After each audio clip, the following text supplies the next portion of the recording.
Bonjour, on se retrouve pour la suite de notre formation. Dans l'épisode précédent, j'ai eu à vous laisser un petit devoir. Donc, nous allons commencer par créer un nouveau fichier comme d'habitude. On va le nommer 3 string templates.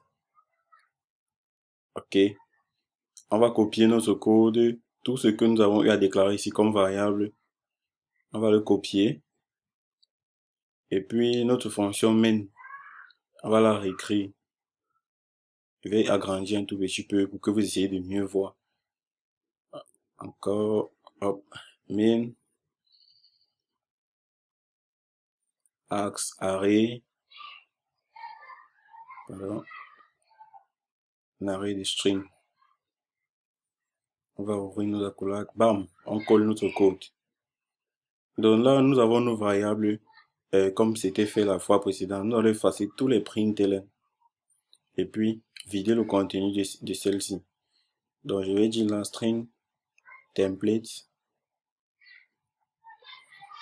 notre commentaire. On utilise le symbole $. Donc pour le string template, on utilise le symbole du $. J'espère que vous aurez fait la recherche dessus pour chaque variable, bien sûr. Pour notre premier cas, on va ouvrir des doubles quotes et puis on va dire bonjour. Première variable, bonjour nom.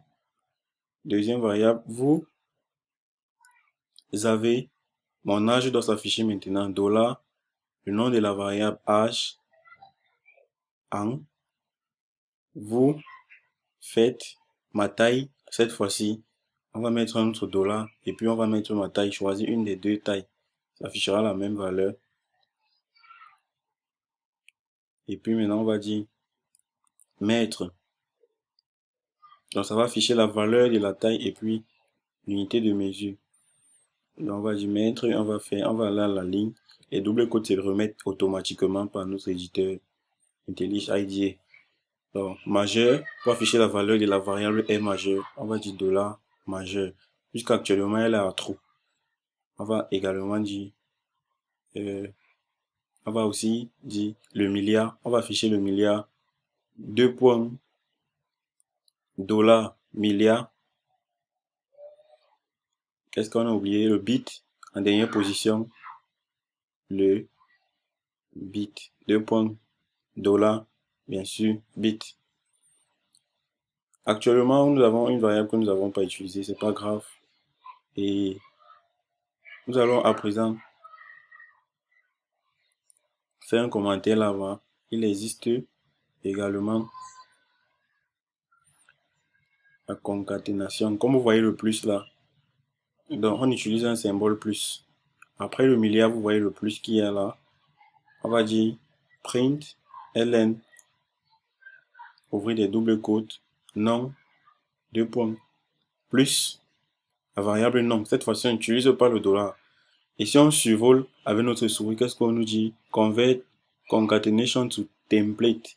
Donc, on nous demande d'utiliser le string template, ce qui est mieux pour nous. Donc, on va faire un commentaire qui va dire moins efficace. Donc, la concaténation actuellement moins efficace que le string template. Vous avez vu tout le texte qu'on a pu mettre dans un seul print. On va lancer notre programme.